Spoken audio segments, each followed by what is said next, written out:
1 जनवरी 2026 से SBI, PNB, Canara bank समेत सभी खातों पर लागू होंगे ये 4 नियम।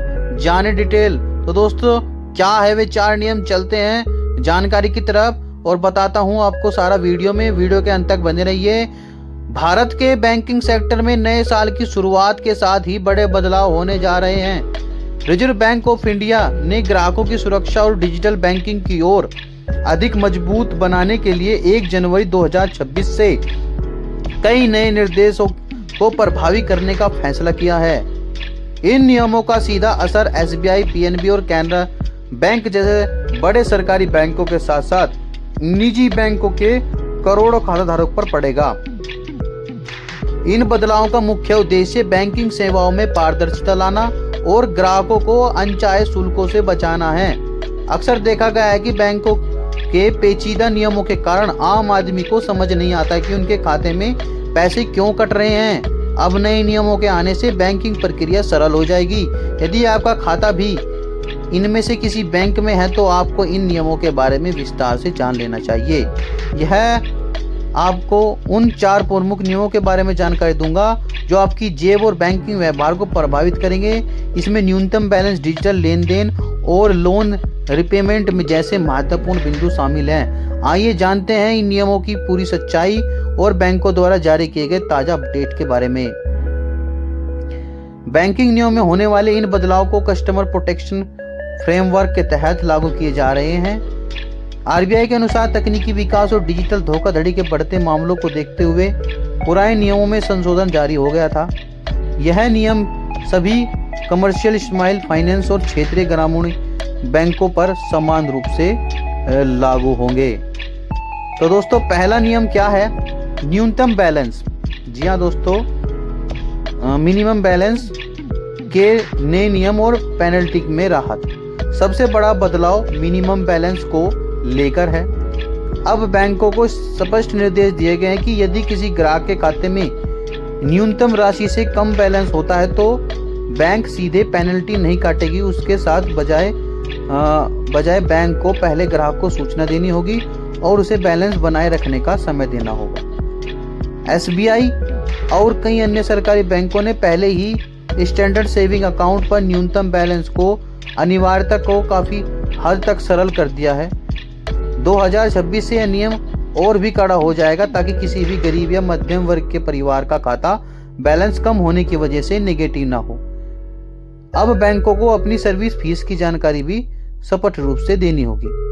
नंबर 2, फ्लैटिंग रेट लोन पर भी प्रीपेमेंट चार्ज का खात्मा। जी हाँ दोस्तों, अगर आपने घर या कार के लिए फ्लोटिंग रेट लोन लिया है तो आपके लिए अच्छी खबर है। 1 जनवरी 2026 से बैंक और एनबीएफसी व्यक्तिगत उद्देश्य के लिए गए इन लोन्स पर प्रीपेमेंट या फोरक्लोजर चार्ज नहीं ले पाएंगे।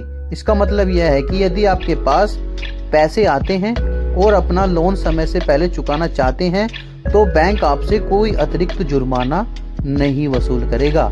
यह नियम ग्राहकों और वित्तीय आजादी देगा कि वे जब चाहें अपना कर्ज चुका सकेंगे या बेहतर ब्याज दर मिलने पर अपना लोन दूसरे बैंक में ट्रांसफर कर सकेंगे। इससे बैंकों के बीच प्रतिस्पर्धा बढ़ेगी और ग्राहकों को बेहतर ब्याज दरों का लाभ मिल सकेगा। नंबर 3, डिजिटल बैंकिंग के लिए सहमति प्रथम फ्रेमवर्क। डिजिटल धोखाधड़ी को रोकने के लिए digital banking channels authorisation direction 2026 के तहत नए सुरक्षा मानक लागू किए जा रहे हैं। अब बैंक आपकी अनुमति के बिना आपकी निजी जानकारी जैसे कि कॉन्टैक्ट लिस्ट या लोकेशन का उपयोग नहीं कर पाएंगे। किसी भी डिजिटल सेवा को शुरू करने से पहले बैंक को आपकी स्पष्ट सहमति लेनी होगी।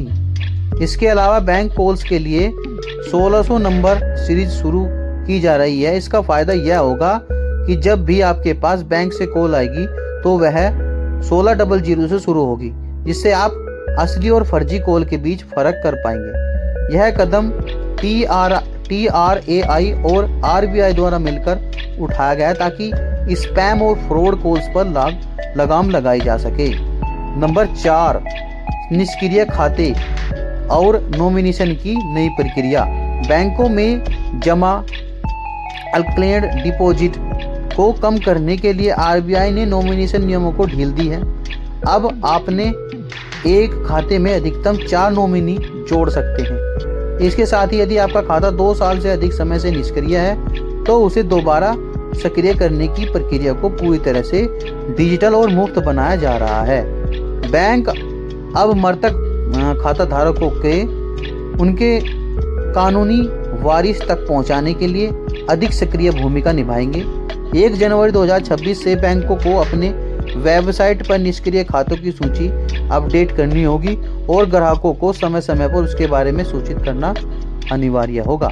बैंकिंग बदलाव का प्रभाव, ग्राहकों पर प्रभाव। इन बदलावों से बैंकिंग प्रणाली में आएगी ग्राहकों को अब छिपे हुए शुल्क का डर नहीं रहेगा। विशेष रूप से डिजिटल पेमेंट करने वाले युवाओं और सीनियर सिटीजन्स के लिए सुरक्षा के नए लेयर्स काफ़ी मददगार साबित होंगे। बैंकों को अब अपनी सेवाओं की गुणवत्ता में सुधार करना होगा क्योंकि ग्राहक के पास अब आसानी से बैंक बदलने का विकल्प मौजूद है। तो दोस्तों यह थे ये 4 बड़े फायदे। अगर आपको यह वीडियो अच्छी लगी हो, जानकारी अच्छी लगी हो तो वीडियो को लाइक करें, चैनल को सब्सक्राइब करें और मिलते हैं फिर ऐसी जानकारी के साथ अगली वीडियो में। तब तक के लिए नमस्कार।